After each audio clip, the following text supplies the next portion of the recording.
காலைக்கேர்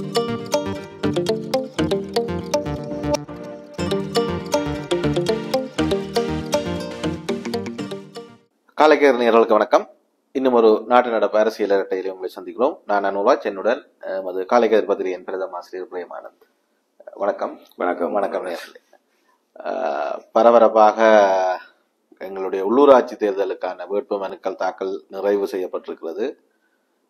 அதே நேரம் அதே சமயத்தில் பரவலாக இப்ப எலெக்ஷன் டேட் அறிவிச்சிருக்கிறாங்க. இப்ப மே 6ஆம் தேதி உள்ளூராட்சி தேர்தலுக்கான தேதி இறுதி செய்யப்பட்டிருக்குது.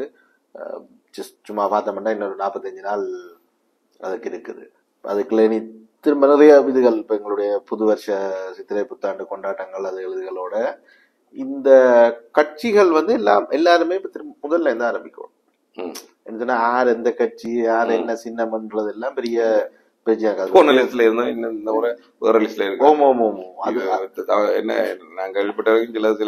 தமிழ் தேசிய முன்னணி லிஸ்ட்ல இருந்தவ, தமிழர் கட்சி லிஸ்ட்ல இருந்தவ எல்லாம் இந்த எம்பிபி லிஸ்டுக்கு போயிட்டு அதை பற்றி நாங்க பேச வேண்டி இருக்குது. இல்ல நாங்களே பேசல, நான் அதை பேசலாம் நினைக்கிறேன். அப்படின்னு சொன்னா இப்போ ஒரு மாயை ஒன்று இருக்குது.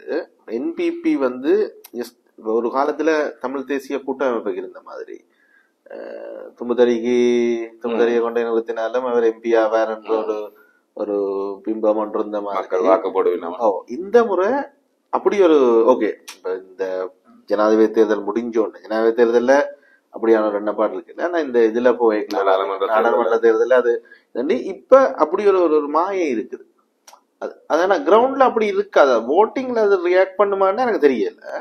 ஆனா ஆனபடியால நிறைய ப்ரொஃபஷனல்ஸ் இல்லாட்டில் கொஞ்சம் ஓகே ஈஸி கோல் அடிக்கிறதுக்காக நிறைய பேர் அந்த சைட்ல இந்த முறை கேட்கிற மாதிரி ஒரு ஃபீலிங் இருக்கு. அப்படியும் பண்றோம். எனக்கா இல்லாட்டிலும் என்பிபிக்காக அந்த வெற்றி கிடைக்கும். ஆனால் உள்ளூராட்சி சபை தேர்தல் அதற்கான அப்படியான களம் இல்ல என்று சொன்னா தாண்டி பல விஷயங்கள் இதுக்கு முதல் இதுலயும் அது எவ்வளவு கிராஸ் ரூட் லெவல்ல எவ்வளவு தூரம் அது சமூக நிலைகள்லையும் சாதிய நிலைகள்லையும் அங்க இருக்கக்கூடிய இணங்கி வரக்கூடியவர்களினுடைய விஷயங்கள் பல பல ஊர்கள் ரோட்ல போய்க்குள்ள அவர் சிரிச்சுட்டு போறாரு, இவர் சிரிச்சுட்டு போயில்லைன்றதே வாக்களிப்பை மாத்தும். நாங்க முந்தின வரைய மாமன் மச்சான் பிரச்சனைகள் உட்பட அவ்வளவு தூரம் குடும்பங்களுக்குள்ள இருக்கிற பிணக்குகள்ல இருந்து ஆரம்பிச்சு வீதி பிரச்சனை, என்ன இந்த பிரச்சனை அந்த பிரச்சனைன்னு சொல்லி தொகுதி இந்த பக்கம் அந்த பக்கம் அப்படி என்றதுல இருந்து சின்ன உதாரணம் சொல்லா நல்லூர் பொதுச்சந்தைன்னு சொல்ல கல்லியங்காடி சந்தைன்னா பொது ஜனங்கள் மத்தியில பேர் கல்லியங்காடி சந்தை என்றது. ஆனா அது நல்லூர் பொதுச்சந்தை, நல்லூர்ல யாழ் மாநகர சபையினுடைய பொதுச்சந்தை. கல்லியங்காடி சந்தையில அந்த சந்தியில ரோட்டுக்கு இந்த பக்கம் மாநகர சபை, ரோட்டுக்கு அந்த பக்கம் நல்லூர் பிரதேசம். ஏற்கனவே தூபி ஒன்னும் கட்டி வர பிரச்சனை நடந்தாங்க போன ஒரு மூலையில திறந்த சந்தையை புனரமைச்சு திறக்கும் போது அதுக்கு ஒரு சாதிய பேர் வச்சு திறந்ததுன்றது ஒரு பிரச்சனை இருக்கு. அந்த சாதிய பேரெல்லாம் அழைக்கப்படுற இல்லை அங்கன்னாலும், ஆனா அது அப்படித்தான் இருந்ததாம்னு சொல்லி அதுல பொறிச்சிருக்கிறது அப்படித்தான் பொறிச்சிருக்கு நமக்கு. இப்ப இந்த மாநகர சபை பகுதியில இந்த சந்தைக்கு ஒரு சைக்கிள் பார்க்கிங்குரிய டெண்டர் கோல் பண்ணி யாருக்கும் கொடுத்திருக்கணும். ஏன்னா அது மாநகர சபையினுடைய சந்தை தான். ஜனமெல்லாம் என்ன செய்யணும்னா கொண்டு நல்லூர் பக்கத்து ரோட்ல பார்க் பண்ணிட்டு போயிட்டு இவர் ரோட்டுக்கு ஜன பக்கம் நிக்கிறவர் போய் அங்கால காசு வாங்க. ஏன்னா அது வேற சபை, அது நல்லூர் பிரதேசம், ரோட்டு நல்லூர் பிரதேசம், அந்த பகுதி நல்லூர் பிரதேசம். அதை இவர் கட்டணம் வாங்கலாம். சரிதான். இவ்வளவு ட்ரிக்கியா வேலை செய்யற ஸ்தானத்திட்ட போய் அங்க ஜனாதிபதி அப்பி அப்படி அப்படி மாத்தியான்றது இங்க அது மட்டுமே எடுபடுறதுக்கு வாய்ப்பு இல்லை. ஆனா இப்ப நான் மாநகர சபையில ஒரு விரிவுரையாளரை, பல்கலைக்கழக விரிவுரையாளரை கொண்டு அவர்கள் இறக்குற போது, கபிலன் என்ற ஒருத்தரை போட்டிருக்க வருது. அப்படி ஒருத்தர் இறக்குற போது இங்க இருக்கிற படித்தவர்கள் வந்தா இந்த பிரச்சனையெல்லாம் தீர்த்திடலாம் அல்லது என்ற ஒரு மாயை இவங்கள்ட்ட இருக்குதானே. நாங்கள் படிப்புக்கு முக்கியத்துவம் கொடுக்கிறவர்கள் யாழ்ப்பாணிகள் என்று படிப்புக்கு முக்கியத்துவம் கொடுப்போம், சிந்திக்கிறதுக்கு முக்கியத்துவம் கொடுக்க மாட்டோம்ன்றது பிரச்சனை. ரிசல்ட்ஸ் தான் முக்கியம். இப்ப எப்படி என்று சொன்னா எங்களுக்கு படித்தவர்கள் மீதான ஒரு பைத்தியம் இருக்குது. அதுவும் படித்தவர்கள் புத்திசாலிகள் இல்ல, படித்தவர்கள் ஒன்றில் ஸ்காலர்ஷிப் ரிசல்ட்ஸ்ல இருந்தே ஸ்டார்ட் பண்ணது.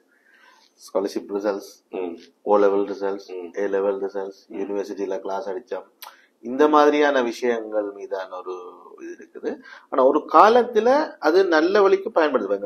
யாழ்ப்பாண பல்கலைக்கழகம் அதுதான் நீதிபதியும் கூட நீதியரசு நீதி அரசு கொண்டு வந்தது கூட இல்லை, ஓட்டு போட்டது தானே. அவன் தனி முதல்ல கட்சி எல்லாம் கேட்டும் போட்டு போட்டது அப்புறம் தனியாவும் ஒரு அது அது எல்லாம் முடிஞ்சவங்க நான் கொழும்புக்காரன் கொழும்புல அந்த வாழ்வாதாரம் எல்லாம் கொடுத்தது அபலை பெண்ணுக்கு சில வாழ்வாதாரம் கொடுத்த மனுஷன் அந்த அளவு இப்படி சொல்லாங்க நீங்கள். இதுல இப்ப நாங்கள் அந்த நினைக்கிறேன் இந்த ஸ்ட்ராட்டஜி எங்கட யாழ்ப்பாண மக்கள் மீதான இதை வந்து இப்படி பாவிக்கலாம்னு சொல்லி, போன முறை எடுத்த லிஸ்ட்லும் பாத்தீங்கன்னு சொன்னா ஆசிரியர், வைத்தியர் அந்த மாதிரியான லிஸ்டுகள்ல பார்லிமெண்ட்டுக்கு எடுத்த மாதிரி இந்த முறையும் இப்ப ஓகே. எங்களுக்கு யாழ்ப்பாணத்தை பொறுத்த வரைக்கும் மிகப்பெரிய தேர்தலாக காணிக்கப்படுகிறது வந்து யாழ்ப்பாணம் வடக்குக்கு, வடக்கிலே மிக ஒரே ஒரு மாநகர இருக்கு, வவுனியாவோட நகர சபை நினைக்கிறேன். அப்ப இங்க இருக்கிறதுல வந்து பெரிய இதுக்கு அதுக்கு கணக்கா பிளேஸ் பண்ணி ஒரு படித்தவர் என்று சொல்லப்படுற பல்கலைக்கழகத்தினூடாக வந்தவரை கொண்டு வந்திருக்கலாம். இப்படி அதனால அவருக்கு வாக்கு போடுறதுக்கான வாய்ப்புகள் இருக்குது இல்லைன்னு சொல்லி படித்தவர். அதனால அந்த தொகுதியில எந்த தொகுதியில நிக்கிறாருன்னு தெரியல. ஆனா அந்த தொகுதியில இருக்கிறவர் படித்த மனுஷன் எங்களுக்கு மாதிரியான சிந்தனையோட போடுறதுக்கு வாய்ப்பு இருக்கு. நாங்க இதுக்குள்ள காய்க்க வந்த விஷயம் என்ன, என்பிபிக்கான ஆதரவு தளம் உண்மையில இருக்கா இல்லையா? இதுல மற்ற எல்லா காரணிகளையும் கொண்டதுதான் இது. வெறுமனே ஒரு ஒரு அரசியல் அலைக்கு மட்டுமே வாக்களிக்கிறது என்றது, அப்படி ஒரு அலை இருந்தா கூட, நல்ல அலை இருந்தாலும் அந்த அலை ஒரு 100% இந்த தேர்தல்ல பங்களிக்கிறதுக்கான வாய்ப்புகள், அதுவும் இந்த தேர்தல் முறைமைக்குள்ள பங்களிக்கிறதுக்கான வாய்ப்புகள் வந்து மிக மிக குறைவு குறைவு இல்ல. ஒரு ஒரு சேலஞ்ச் தான், ஒரு சவாலுக்குட்டி அது. இப்ப நாங்க இதுக்கு முதல் இதுல அப்படி பார்க்க கூடாதுன்னும் காய்ச்சிருக்கிறோம். எல்லா தொகுதிகளையும் நானுமே ஸ்பெசிபிக்கா என்ன சொல்றேன்னு சொன்னா, ஆனாலும் அது யதார்த்தமாக இருந்தாலும் அந்த வாக்காளர்கள் வேட்பாளர்களை தெரிவு செய்யறது வந்து என்பிபி இலகுவாக இருந்ததாகத்தான் பரவலாக சொல்லப்படுறது. என்னன்னு சொன்னா, ஆக்கள் வந்து நிறைய பேர் கேட்டோன்னா ஓமன்ற தனம் ஒன்றது இல்ல, அல்லது ஒரு ஆளை அப்படி ஓமன்ற தனம் நான் அதுதான் நான் பேசணும்னு சொல்லி சொன்னேன். என்பிபி என்ன சொல்லுது, தங்களை தவிர்த்து முன்னணி மாதிரி தான், முன்னணி ஒரு தூய்மைவாதம் பேசின மாதிரிதான் பேசுற மாதிரி பேசுற மாதிரி இல்ல பேசின மாதிரி. இப்ப என்பிபி என்ன சொல்லுது, நாங்கள் மட்டும்தான் ஊழலற்றவர்கள், நாங்கள் மீதி எல்லாரும் ஊழல்வாதிகள், இன்க்ளூடிங் இந்த ஊழல்வாதிகளுக்கு தூக்கு காவடியோ அல்லது தோல் உடுத்த ஆட்கள்லாம் இந்த தமிழ் கட்சிகள் உட்படன்ற மாதிரிதான் அவ விமர்சனம் வைக்கணும். அப்படி விமர்சனம் வைக்கிற ஒரு கட்சி எப்படி இந்த கட்சிகள்ல ஏற்கனவே இருந்த வேட்பாளர்களையோ அல்லது இந்த கட்சிகளுக்காக ஏற்கனவே போட்டியிட்டவர்களையோ தங்களுடைய பட்டியலுக்கு கொண்டு வரணும்? இப்ப நீங்க சொல்றது சாத்தியமா இருந்தா, அவர்கள் யாரை கேட்டாலும் போட்டியிடுறதுக்கு தயாராக இந்த ஏற்கனவே கட்சிகள்ல இருந்தவர்களை என்ன உள்ளுக்குள்ள வரணும், அவர்களை வேட்பாளரை தெரிய வேண்டிய தேவை அவர்களுக்கு என்ன வந்தது? அந்த பாப்புலாரிட்டி என்றதும் அப்ப இவர்களுக்கு இல்ல இல்ல அப்ப உங்கள்ட்ட வேற தெரிவு இல்லாதபடியா தான் நீங்க இதுக்கு போறீங்க. உங்களுக்கு வேற வழி இல்ல, உங்களுக்கு ஒரு அலை இருக்குது, நீங்கள் தும்பு தடியை பாட்டினாலும் மக்கள் வாக்கு போடுவார்கள் என்ற நிலைமை இருந்தா நீங்க உங்களுக்கு பாப்புலாரிட்டி உள்ள ஒருத்தரை தேட வேண்டியது இல்ல. ஆனால் இல்ல, அது உண்மையா அது இல்லை என்ற உண்மையா அது இல்லை என்ற எங்க அந்த மாயவர்கள் என்பிபி கேப்சர் பண்ணினோம்னு சொன்னா, அப்படியே பிம்பத்தை இந்த கடந்த பாராளுமன்ற தேர்தல் ரிசல்ட்ஸை வச்சுக்கொண்டு பிம்பத்தை கிரியேட் பண்ணி போட்டு தங்களுக்கு தேவையானவர்கள் இல்லாட்டி இந்த மாதிரியான ஒரு ஒரு ஓகே சமூகத்துல நல்ல இல்லாட்டி வாக்கு பெறக்கூடியவர்களை ஈஸியா தங்களை நீ அங்க நின்றா வெல்றது, இங்க வந்தா வென்றுவேன் என்ற மாதிரியான ஒரு, அப்ப அவர்கள் எல்லாரும் ஆப்பர்ச்சுனிட்டிஸ் தான், சந்தர்ப்பவாதிகள் தான். இங்க வச்சிருந்தும் பிரயோசனம் இல்லை. எந்த எலெக்ஷனுக்கு பிறகு அந்த எங்கேயோ ஒரு இடத்துல வெண்டிருந்தா கூட அங்க போறதுக்கான இதுல இந்த அரிசி கட்சி கட்டமைப்புகள் அது எழுதல்னு சொல்லி சில இதுகளால அப்படி இப்படித்தான் நல்லவர்கள் என்றவர்கள் வந்து கெட்டது செய்யாதவர்கள் மட்டும் இல்ல, கெட்டது செய்யறதுக்கு சந்தர்ப்பம் கிடைக்காதவர்களும் நல்லவர்கள். அப்ப அப்படியான ஒரு வழியில சில நல்லவர்களாவே இருந்துட்டு போயிருக்கலாம். இந்த தேர்தல் ஒரு தென்னிலங்கையை பொறுத்த வரைக்கும் என்பிபிக்கான ஒரு பாசிட்டிவான இருக்கிறதுக்கான சாத்தியக்கூறுகள் இருக்கிறாங்க. அன்றைக்கும் முதல் ஏற்கனவே நடந்து முடிந்த தேர்தலில் வச்சுக்கொண்டும் அவர்களுக்கு பொதுப்போக்குன்றதும் உண்டு. ஆனா இந்த முறையும் என்பிபி ஒரு சவாலான சக்தியாக இங்க நிக்கும் என்றதுல மாற்று கருத்து இல்லை. சரிதாங்க. ரெண்டு பிரச்சனை இருக்குது. இப்ப என்னண்டா, நீங்க என்னதான் சொன்னாலும் இந்த தமிழ் கட்சிகள் இன்றைக்கு ஏற்கனவே எல்லாரும் எங்க எடுத்து பாத்தீங்கன்னா, எந்த கூட்டம் எடுத்து பாத்தீங்கன்னா அதெல்லாம் ஏற்கனவே ஒரு கூட்டுக்குள்ள இருந்து வந்ததுதான். ஒரு தாய் வயிற்று பிள்ளைகள்ன்ற மாதிரிதான் இருக்கு. என்ன தமிழ் தேசிய கூட்டமைப்புல இருந்த புலட்டும் டெலோவும் இபிஆர்ல சேர்ந்துதான் இன்றைக்கு தமிழ் தேசிய கூட்டணி, ஜனநாயக தமிழ் தேசிய கூட்டணி, சின்ன டிடி பேர்கள் திரும்ப சொன்னாலும் அது பிரச்சனையாதான் இருக்கு. அது மாதிரி இப்ப தமிழ் தேசிய ஜனநாயக தமிழ் தேசிய கூட்டணியில இருந்து பிரிஞ்சு போன ஆட்களும் தமிழரசு கட்சியில இருந்து பிரிஞ்சு போன ஆட்களும் தான் இன்றைக்கு என்ன தமிழ் தேசிய பேரவை என்று சொல்லிக்கொண்டு ஒருங்கிணைந்து போய் இருக்கிற ஆட்களாகவும் இருக்கிறோம். இதை பற்றியும் தனியா கேட்கல, நாங்கள் அதை பற்றி டச் பண்ணல, பட் தனியா கேட்போம். சரிதானே. இதுல எப்ப என்ன விஷயம் இது நீங்க அப்ப நீங்க எங்க போனீங்கன்னாலும் இதெல்லாம் ஒன்றுல இருந்து ஒன்று பிரிஞ்சாதான். இதுக்கு மாற்றா இருந்திருக்க வேண்டியவர்கள் யாராக இருந்ததுன்னா, இந்த இவ்வளவு பேருக்கும் மாற்றா இதுவரைக்கும் காலமும் இருந்தவர்கள் இபிடிபி. ஆனா இபிடிபி ஒரு செல்லாகாசன்ற நிலைமைக்கு இன்றைக்கு வந்துட்டு. ஏன்னா அதிகாரத்தோடையும் இல்ல எதிர்த்தரப்போடையும் இல்ல என்ற நிலைமையில இபிடிபி இந்த ரெண்டுக்குமே எங்க இருக்குது என்ற அரசியல்ல என்ன நிலைப்பாட்டுல அது இருக்குது, எந்த இடத்துல அது இருக்குது என்றது மக்களுக்குமே தெளிவில்லை. அதனால அவ கிட்டத்தட்ட செல்லாகாசன்.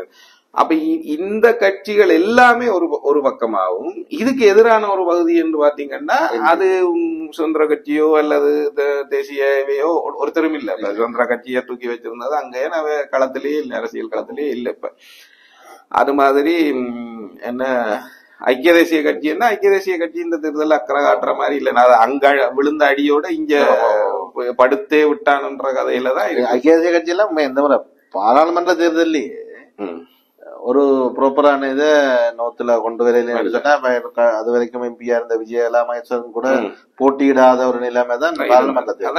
அது படுத்தே விட்டான்னு கதை தான். சரிதான். பிரமுன ஏதோ செய்யுது. ஆனா பிரமுனைக்கு அது ஒரு சக்தியா எழும்புறதுக்கு மேபி இப்போ இல்ல நான் நினைக்கிறேன் காலம் செல்லும். பிரமுனாவை பொறுத்த வரைக்கும் அவர்கள் இன்னொரு 10 வருஷத்தை கருத்துல கொண்டுதான் வடக்குல வேலை செய்யணும். 10 வருஷம் போதுமான்றது தெரியல. அப்படியெல்லாம் ஒன்றுமே இல்லாத நிலைமையில இப்ப யார் எப்படி இந்த ரெண்டு தரப்பு பிரிப்பீங்கன்னா, ஒரு பக்கம் என்பிபி, இன்னொரு பக்கம் எல்லா கட்சிகளுக்கு. இதுதான் பிரிப்பு. பொது அரசியல் களப்பிரிப்பாக அப்படிதான் இருக்கு. சனமும் அப்படிதான் பார்க்கும். இதுக்குள்ள இவர்களுக்கு போடுறது, இவர்களுக்கு ஆறா போடினோம், அது இதெல்லாம் இருக்கு. ஆனா இவர்களுக்கு போட வேண்டாம் என்று கருதுகிறவர்கள், தமிழ் கட்சிகளுக்கு போட வேண்டாம் என்று கருதுகிறவர்கள், அல்லது தமிழ் கட்சிகள் இதுவரைக்குமான காலத்துல இந்த மக்களுக்காக எதுவுமே செய்யவில்லை என்று கருதுகிறவர்கள் இந்த பொது சிந்தனைக்கு உட்பட்டு போவார். சரிதானே. அதுக்கு வாய்ப்புகள் நிறையவே இருக்குது. அதாவது என்பிபி மத்திய அரசாங்கம் இதுவும் இருந்தால் அவர்கள் அந்த வாய்ப்புகள் அபிவிருத்தி அது இது என்ற விஷயங்கள்லையும், மற்றது ஊழல் இல்லாத விஷயங்கள்லையும் அவர்கள் சரியா, ஊழல் இல்லாத விஷயத்துல என்பிபி எதுவுமே செய்யலைன்றது, ஊழல் தன்னுடைய ஒரு பெரிய விஷயமா கொண்டு வந்தாலும் கூட இதுவரைக்கும் எந்த ஒரு பெரிய அதிகாரி மீதுமோ எந்த ஒரு பெரிய ஊழல்வாதி மீதுமோ நடவடிக்கை எடுக்கப்படவே இல்லை. சரிதானே. அது ஒரு அரசியல் இயக்கமாக கூட அவர்களுடைய அரசாங்கத்துல இல்ல. இந்த கவர்மெண்ட்டுக்குள்ள ஊழல் ஒழிப்பு அது ஒரு கோஷமா வச்சிருக்கணுமே தவிர செயற்பாட்டு ரீதியாக அது அங்கங்க சில கான்ஸ்டபிள்கள் கைது செய்யப்படினும் சில இதா இருந்தது. இப்ப அதுக்குள்ள ஒருத்தரும் தலையிட்டு நீ இதை செய்யாம விடுன்னு சொல்ல இல்லை என்றதுனால அது. ஆனா அது என்னவாக இருக்குதுன்னா, மக்கள் ஒரு முறைப்பாட்டை கொடுக்கிறார்கள். அந்த லஞ்சம் கேட்டோன்னா போய் இவர் லஞ்சம் கேட்கிறாருன்னு சொன்னா அதை வச்சு கொண்டு பிடிக்கிறார். அது ஒரு மிக அடிமட்டத்துல நடக்கிற ஒரு வேலையாக இருக்குது. அது நடக்கதான் வேணும். அது மாற்றம் இல்ல. அது முதல்ல நடந்தோம். ஆனா இவர்கள் சொல்லி வந்த அந்த அரசியல் கோஷத்துக்கு ஏற்ப அரசாங்கத்துக்குள்ள அது ஒரு இயக்கமா இல்ல. சரிதான். அரசாங்கம் இப்ப நான் அறிந்த வரைக்கும் போலீஸ் உயர் மட்டங்கள்லயும் அரசாங்க உயர் அதிகாரிகள் மட்டத்திலயும் என்ன சொல்லப்படுது, அதை சொல்றத சொல்லிவினா 5 வருஷம் ஆட்சியில இருப்பா அர்த்தம் வந்து. அதனால நீ சொன்னா ஓமண்டு கேட்டுக்கொள்ளுங்க, செய்யற மாதிரி காட்டிக்கொள்ளுங்க. ஆனா எது வழக்கமோ அதை நீங்க தொடருங்க. இதுதான் அவர்கள் கீழே இருக்கிறவர்களுக்கு அறிவுறுத்துற விஷயமா இருக்கு. இல்ல இப்ப எப்படின்னு சொன்னா, இப்ப எங்களுக்கு ரெண்டு பிரிவுகள் இருக்கு. ஒன்று உள்ளூர்ல இருக்கக்கூடிய தமிழ் கட்சிகள், அவர்கள் கிட்டத்தட்ட எல்லாம் ஒரே கொட்டையூர் மட்டைகளோட தாய் இதுல இருந்து வந்தார்களாதான். ரெண்டாவது வந்து தமிழ் தேசிய கூட்டமைப்பு பார்த்தீங்கன்னா எல்லாம் சேர்ந்தது. ரெண்டாவது வந்து இந்த என்பிபி என்ற தென்னிலங்கை கட்சி. அப்ப இதுல இருக்கக்கூடிய மெயின் விஷயம் என்னன்னு சொன்னா, உண்மையிலேயே இந்த பக்கம் இருக்கக்கூடிய வாக்குகள் சிதறப்போம், அந்த பக்கம் இருக்கிற வாக்குகள் அதாவது எங்களுக்கு தேசியத்துக்கு எதிரானது, இல்லாட்டி தமிழ் கட்சிகள் பெரும்பான்மை கட்சிகள் அப்படி பார்க்க இல்லாட்டி ஆட்சியில இருக்கிற தேசியத்துக்கு எதிரானதாக இந்த ஜேவிபிய வந்து நிறுத்தப்படவில்லை என்றது ஒரு பிரச்சனை. அதை நிறுத்துறதுல இவர்கள் ஒரு சிக்கலை எதிர்கொள்ள. ஏனென்றா இதுவரைக்கும் யூஎன்பியையும் பெரமுனவையும் SLFP-யையும் தான் அப்படி நிறுத்தி வந்தோமே. அப்படி இல்ல தானே இந்த ஜேவிபி யூஎன்பியோ பெரம் SLFP-யோ இவர்களை வச்சு நிறைய பிளே பண்ணிருக்கு எங்களுக்கு எதிரான விஷயங்கள்ல. ஆனா ஆட்சியில இருக்கல, ஆட்சியில இருக்கு. பட் ஆனா விளங்கப்படுத்துறதும் இந்த அரசியலை நுட்பமாக இந்த அரசியலை எடுத்துக்கொண்டு போய் செய்யறதுல இவர்களுக்கு ஒரு சிக்கல் இருக்குது. என்ன சிக்கல்னா, ஏற்கனவே ஆட்சியில இருந்த அரசுகள் எல்லாம் மாத்தி இருக்கு, சரிதானே?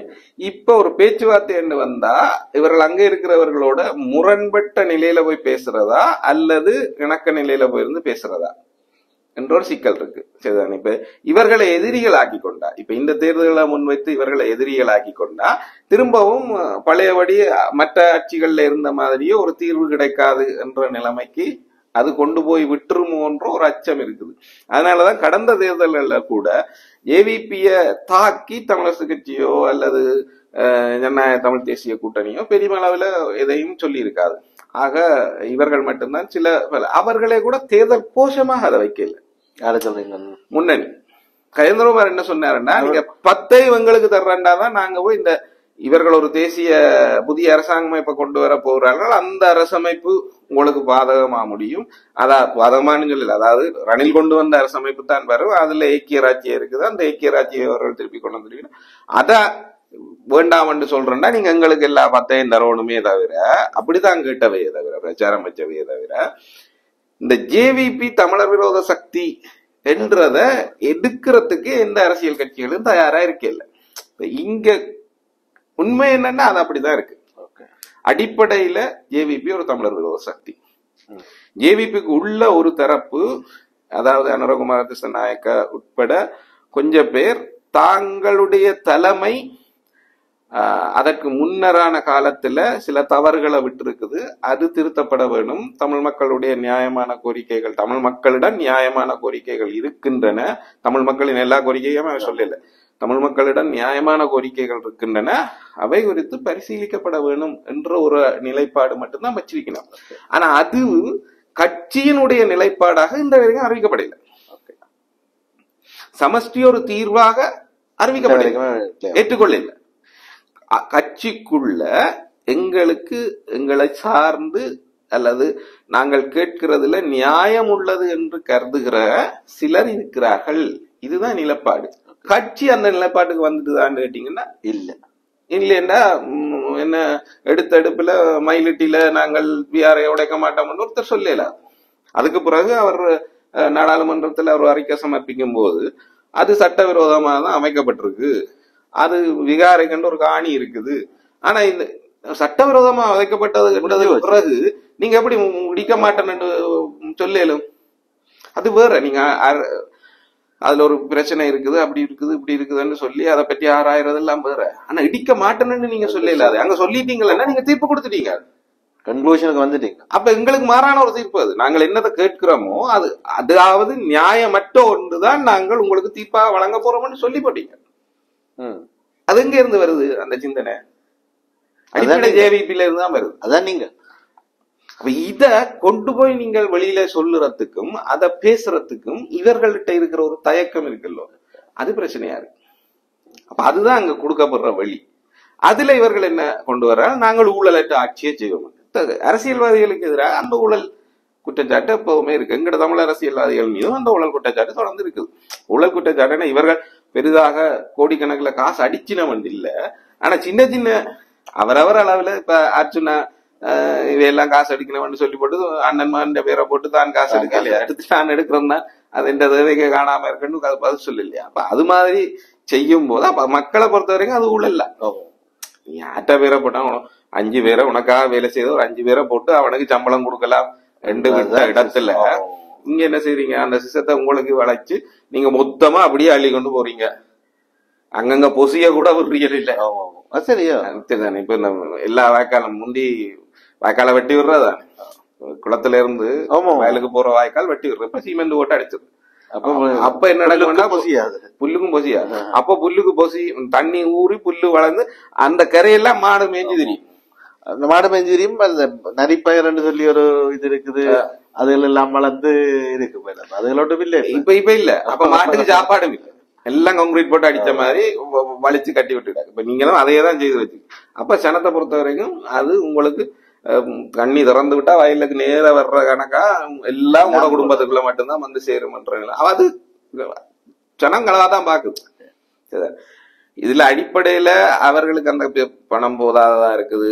இங்க இருக்கிறவர் அரசியல்வாதிகளாக இருக்கிறவர்கள் பெரும் பணக்காரர்களோ கோடிக்கணக்கில் செலவழிக்கிறவர்களோ இல்ல, அவர்களுக்கு பயம் இருக்குது. உண்மையில வேற வழியில அவர்களுக்கு இருந்தாலுமே அதை செய்தால் தங்களோட அரசியல் எதிர்காலம் என்ன ஆயிடுமோ. ஏன்னா இவர்கள் பெரும்பாலும் மிடில் கிளாஸுக்குள்ள இருந்து வந்தார்கள், அல்லது அதை விட என்ன மிடில் இருந்து வந்தார்கள். சோ அந்த மாதிரி இருக்கிறதுனால இவர்களுக்கு அந்த பயமும் இருக்குது.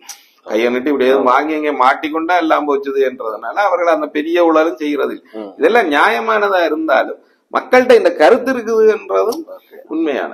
அப்ப இது என்பிபிக்கு ஊழலுக்கு எதிரான என்ற மாதிரி. ஆனா உண்மை என்னன்னா அவர்களும் அதுக்கு எதிரானவர்கள் இல்லை என்ற மாதிரிதான். அவர்களே ஊழல் செய்யலைன்னா காசு முன்னுக்கே வருகிறாங்க. ஒவ்வொரு நாடாளுமன்ற உறுப்பினர்கிட்டையும் அவர் சார்ந்து இருக்கக்கூடிய இது எல்லாரையும் வந்துட்டு தான் கட்சியே ஆட்களை நியமிச்சா அவர்களுக்கு சம்பளம் கொடுக்கும். அது இல்ல, அது இப்படியான சின்ன சின்ன ஊழலுக்கு இந்த ஆட்சி முடிஞ்சா பிறகுதான் தெரியும் என்ன செய்த பெரிய ஊழல்கள் நடந்திருக்கா இல்லையா. அவர்களுடைய ஆட்சிக்கு ரணிலுடைய ஆட்சி காலத்துல பெரிதாக பேசப்பட்டது ஒரு சீனி ஊழல்.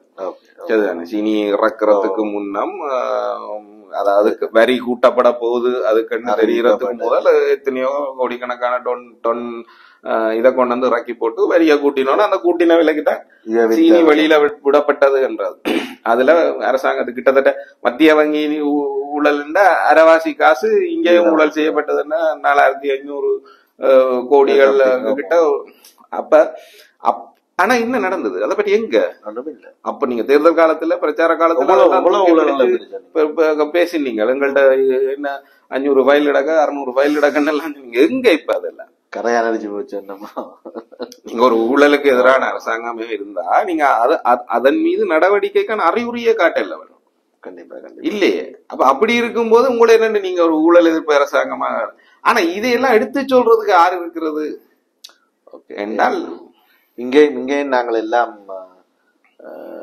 கிட்டத்தட்ட ஏதோ எங்கட கெப்பாசிட்டிக்கு நாங்களும் கொஞ்சம் செஞ்சு வச்சிருக்க வழியால பயப்படுறோம். அது ஒரு பக்கத்தால இருக்கவே, 2வது இவைக்கு இன்னொரு பயம் இருக்கு. அப்படின்னு சொன்னா இப்ப ஜேவிபிய கட்டவன் சொன்னா இவர்கள் யூஎன்பி காரர் இல்லாட்டில் எஜேபி காரர் என்பிபி காரர்னு சொல்லி ஈஸியா முத்திர தெரியும். இவர்கள் பழைய கூட்டாளிகளுக்காகத்தான் எங்களை பயிற்சி கொள்ளினம் இல்லாட்டி எங்களோட சண்டைக்கு வரினம் என்ற மாதிரியான ஒரு இமேஜையும் கொடுத்துருவினம் என்ற ஒரு தெளிவா பேசலாம் தான். போய் பேசலாம், அது போய் பேசலாம். இந்த முறை என்னண்டா சிக்கல் பெரிய அரசியல் கூட்டங்கள் போட்டு பிரச்சாரங்கள் நடத்துறதுக்கான வாய்ப்புகள் இல்ல, தேவையும் இல்லை. அப்படி நடத்த வேண்டிய இடங்கள்லயே அவர்கள் நடத்த இல்லை. நாடாளுமன்ற தேர்தலுக்கு பிரச்சார கூட்டங்களாக பெரிய பிரச்சார கூட்டங்கள் எதுவும் போட்டு இல்ல. மாவட்டத்துக்கு ஒரு கூட்டம் 2 கூட்டம் தான் போட்டவே, அது போடவே இல்லை. கூட்டணி ஜனநாயக கூட்டணி எல்லாம் போடவே இல்லை. அந்த மாதிரி ஒரு சூழல் இருக்கிற போது இது உள்ள இறங்கி ஒவ்வொரு வீடா போய் பேச வேண்டிய விஷயம். போன முறையை நான் நாடாளுமன்ற தேர்தலின் போதே பார்த்த விஷயம் என்னன்னா, எல்லா அநேகமான கட்சிகள் அல்லது நாடாளுமன்ற உறுப்பினர்கள் சம்பளத்துக்கு ஆள் பிடிச்சு அனுப்பி நோட்டீஸ் கொடுக்க. அவன் சும்மா அவனுக்கு என்ன இல்ல, நீங்க வாசல்ல நின்றாலும் கூட அவன் உங்களை செடி விட்டு போவான், இல்ல ஒட்டி போட்டு போவான். அவன் காசு கொடுத்தது அதுக்கு இந்த என்ன நிறுவனங்களுடைய இதுகளுக்கு வேலை செய்த ஆட்கள் அதே மாதிரி அவன் வேலை செய்துட்டு போறான். இந்த இடத்துல அதே மாதிரியான பாணிகளை கைகண்டீங்கள் என்றால் எல்லாம் இறங்கிடும். இப்ப இறங்கி போய் மக்கள்கிட்ட இருந்து கதைச்சு, ஏண்டா இது தொகுதி, ஒவ்வொரு தொகுதிக்கு ஒருத்தர் இருந்தாலும் ஒவ்வொரு நாளும் ஒவ்வொரு தொகுதிக்கும் மற்றவர்களும் சேர்ந்து போய் நின்று அந்த ஒவ்வொரு வீடுகள்லையும் நாங்களே இந்த விஷயத்துக்கு செய்ய வேண்டும், நீங்களே எனக்கு வாக்களிக்கணும் அது ஒன்று உங்களுடைய கோரிக்கைகள் என்று அந்த மக்களுடைய அடிப்படை விஷயங்களை என்ன செய்ய போயினோம்ன்றது பற்றி அவர்களுக்கு தெளிவுபடுத்துறதோட அவர்களுடைய கருத்துக்களை உள்வாங்கிக் கொள்றதோட முக்கியப்படுத்த வேண்டியது இந்த உங்களுடைய வாக்குகள் உங்கள் உரிமைக்காக எப்படி பங்களிக்க போகுது என்ற ஒரு அரசியல் பாடம் அங்க நிகழ்த்தப்பட வேண்டும். எப்படி ஒரு பொங்கு தமிழுக்கு விடுவிடாக போய் இந்த மாதிரி ஒரு விழிப்புணர்வு செய்யப்பட்டு நாங்களே பொங்கு தமிழ்ல ஒன்று திரளணும், நாங்களே எங்களுடைய உரிமையாளுக்காக குரல் கொடுக்கணும் என்று மக்கள்கிட்ட பேசி ஒரு எழுச்சி உருவாக்கப்பட்டு லட்சக்கணக்கான மக்கள் பல்கலைக்கழக மைதானத்துல திரள வைக்கப்பட்டுச்சுனமோ அது மாதிரியான ஒரு வேலை திட்டம் இங்கே எந்த கட்சி முதன்மை பெற விரும்புதோ அந்த கட்சியால கட்டாயம் முன்னெடுக்கப்பட வேண்டும். அப்படி இல்லாமல் போனால் போன முறை பாராளுமன்ற தேர்தல் மாதிரி அலையடிச்சு போட்டு இப்ப இந்த நாங்கள் எல்லாத்துக்கும் இப்ப பெரிய விஷயத்துக்கு தான் மேலே இருந்து எதிர்பார்த்து கொண்டிருக்கோம். இப்ப முன்னுக்கு குப்பை எடுக்கிறதுக்கு நாங்கள் கொழும்பு நம்பர் நோட் 112க்கு தான் கோல் பண்ணி இங்க குப்பை எடுக்க இல்லைன்னு சொல்லி இல்லாட்டில் ஜனாதிபதி தான் மேல கொடுக்கணும் இங்க செய்யலன்னு அங்கதான் எல்லாத்துக்கும் கொழும்புல ஓட வேண்டிய இது ஒரு வித்தியாசமான தேர்தல். தேதி அறிவிக்கப்பட்டிருக்குது, இன்னும் 45 நாட்கள் தான் இருக்குது.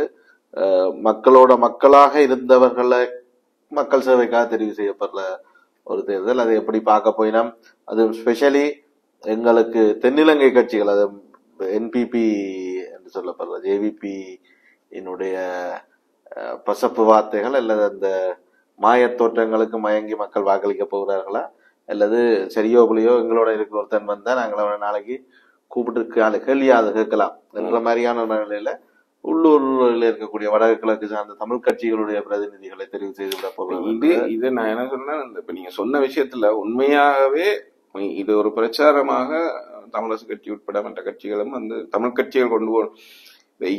அண்ணன் தம்பி பிரச்சனைன்னா எவனோ ஒருத்தனை பக்கத்து ஊர்க்காரனை கூட்டி கொண்டு வந்து உள்ள விட்டு தீர்வு சொல்றது அல்லது எங்களுக்கு பதிலா நீ அந்த வேலையை செய்யன்னு சொல்றதுனால எதுவும் மாறி போயிட போறது இல்லை. என்ன இருக்க போறதும் அனுபவிக்க போறதும் நீ தான். அவன் வந்ததுக்கு என்னவோ செய்யறத செய்துட்டு போயிடுவான். சரிதான், அந்த மாதிரி ஒரு நிலைமையை உருவாக்கிடக்கூடாது. ரெண்டாவது, இப்ப நீங்க சொல்லிக்கல அந்த என்ன ஏது என்ற விஷயத்த வந்து நாங்கள் எங்கட ஊர்ல இருக்கிறவன தெரிவு செய்தா எங்களுடைய அக்களைய தெரிவு செய்யும் போது எல்லாரும் ஊர்க்காரன் தான் இருந்தாலும் தலைமைகளும் ஊர்க்காரனா இருக்கு. அதை கேட்கறதுக்கான வசதி எங்களுடைய ஆட்களாகன்ற போது அது வரலாம். இது நான் மற்ற பக்கத்துல என்ன சொல்லணும்னா, இந்த தமிழ் கட்சிகளே அதை ஒரு கோஷமாக அல்லது அரசியல் இதை பரப்புரையாக முன்வைக்க வேண்டிய தேவை இருக்குது. என்னன்னா, இது எங்களுடைய பிரச்சனை சம்பந்தமானது, நாங்கள் புலவிடுறமாக இருந்தா நீங்க கூப்பிட்டு அடியுங்க, எங்களை கூப்பிட்டு அடியுங்க, அதுக்காக அடுத்தவனை உள்ள விட்டுறாதீங்க என்ற விஷயத்த. இன்னொரு விஷயம் இருக்கு. அப்படின்னு சொன்னா, இப்ப எங்களுடைய கட்சிகளால இருந்து கட்சிகள் ஊடாக தெரிவு செய்யப்படுற உறுப்பினர்களுக்கு இருக்கிற ஃப்ரீடம் அவர்களுக்கு கட்சிகள் நோமலாவே தனியாக கட்சிகள் இருக்கு. அதிலும் ஸ்பெசிபிக்கா இந்த இருக்கவே இருக்காது. இப்ப எங்களுடைய உள்ளூராட்சியில தெரிவு செய்யப்படுற ஒரு உறுப்பினர், ஒரு பிரதேச உறுப்பினருக்கு இருக்கிற சுதந்திரம் என்பிபி பாராளுமன்ற உறுப்பினருக்கு இருக்கு இல்ல. சரிதான், என்ன கதைக்கூடும் என்ன கதைக்கூடாது, இங்க போடுவோம் இங்க போக கூடாதுன்ற அளவுக்கு அப்படி ஒரு இது இருக்கிற ஸ்ட்ரக்சருக்குள்ள வந்து ஒரு பிரதேச உறுப்பினரோ ஒரு மாநகர சபை உறுப்பினரோ என்னத்த எங்களுக்கு தேவையான செய்வாருன்னு சொன்னா அது கொஸ்டினா தான் இருக்கு. ஆனபடியால நாங்கள் எங்களுக்கு ஆறு கட்சி இல்லை, ஒரு உள்ளூரை தளமாக கொண்ட ஒரு கட்சி தான் கட்சிக்கான. அதை விட இன்னொன்று என்னன்னா, இந்த இங்க இருக்கிற நிலைமைகளை பொறுத்த வரைக்கும் இந்த என்பிபி வர்றதுனால இந்த சபைகள் எதுவும் அபிவிருத்தி அடைந்திராது என்றது ஒரு முக்கியமான விஷயம். ஏனென்னா மத்தியில இருந்து காசு கொடுத்தா மட்டும்தான் இங்க அபிவிருத்தி நடக்கும். ஏதோ ஒரு ப்ராஜெக்டுக்கும் என்ன வச்சுதான் அது வரவு செலவு திட்டத்தில் ஏற்கனவே ஒதுக்கினதை தாண்டி அவர்கள் இது ஒதுக்கினதையே கொடுக்கறதுக்கு அவர்கள்ட்ட காசு கேள்வி இருக்குது. அப்போது நீங்கள் அதை தாண்டி ஒன்று வர்றதுக்கான வாய்ப்புகளும் இல்லை. அப்படி வர்றதா இருந்தா வேற ஏதாவது புதுசா திட்டங்களா வரணும். அதாவது உலா வங்கி திட்டம், அந்த இந்த வங்கி திட்டம், அப்படி இப்படின்னு யாராவது வேற யாரும் ஒரு திட்டங்கள் ஒண்ணு வந்து காசு வந்தா தான் வரும். அது வரும்போது எல்லாருக்கும் தான் வரப்போகுது. சரிதான். இங்க ஆட்சியில என்பிபி இருந்தாதான் அது வரப்போறது இல்ல. இங்க யார் இருந்தாலும் அது வரப்போற காசு வரப்போறது. உள்ளூராட்சி மன்றம். ஆனா பாதகம் என்ன என்றால் மத்திக்கு என்ன வேணுமோ அது எல்லாத்தையும் இங்க என்பிபி இருந்தா செய்யும், இலகுவா செய்யும். அங்க இருந்து ஓர்டர் மட்டும்தான் வரும்.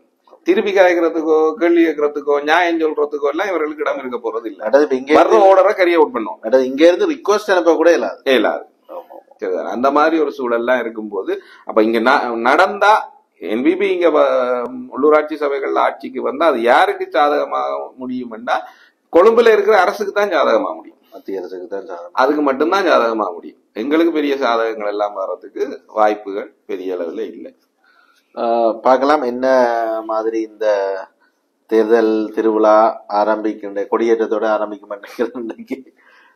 பட் அது இன்னும் இப்ப நாங்கள் உடனடியாக இப்ப காட்சி கொண்டிருக்கிற நேரத்துல இன்னும் நிராகரிக்கப்பட்டவர்கள் இருக்கிறார்களா, கட்சிகள் எல்லாற்ற வேட்புமனுக்களும் ஏற்றுக்கொள்ளப்பட்டதா இறுதி செய்யப்பட்டதா என்ற விஷயங்கள் ஒன்றும் தெரியாத ஒரு நிலைமையில நாங்கள் காட்சி முடிச்சிருக்கிறோம்.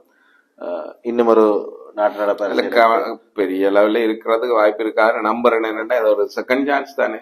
ஓகே, ஏற்கனவே 2023 கொடுத்து ஏற்றுக்கொள்ளப்பட்ட இல்ல நிராகரிக்கப்பட்ட வேட்பு மனுக்களை தான் சரி செய்து அல்லது இடைவெளி நிரப்பி கொடுத்துருக்கீங்க. அப்படி சொல்ல முடியும். அப்படி இருந்தும் நேற்று போன ஒரு கட்சியின் திருப்பி வந்த அது ஒரு டாக்குமெண்ட் சப்மிட் பண்ண வேண்டிய அது நீண்ட காலமாக அனைத்து தேர்தல்களிலும் போட்டி போடுற மிக்க கட்சி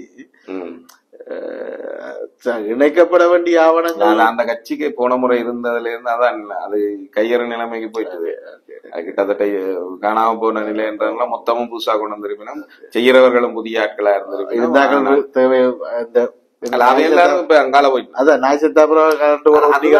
எனக்கு அதுல பிரச்சனை அந்த இபிபி அவர்கள் இவர்களுக்கு எல்லாம் இருக்கிறதுல இங்க இருக்கிற தமிழ் கட்சிகள்லயே ஊழல் குற்றச்சாட்டுகளும் இது நிறைந்த கட்சி என்றா இபிபி.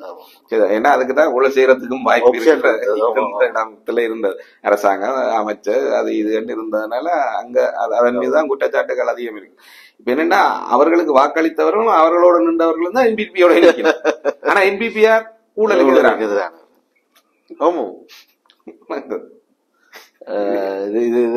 டிசைனே ஒரு மாதிரி பிரச்சனை. தனியா இருந்து டீகோட் பண்ணணும்னு நினைக்கிறேன். அதுக்கு தான் நாங்க நிறைய ஸ்டடி பண்ண வேண்டியிருக்கோம். பார்க்கலாம். இன்னொரு நாட்டு நடப்பு அரசியல் அட்டையில உங்களை சந்திக்கும் வரை நன்றி வணக்கம். நன்றி வணக்கம்.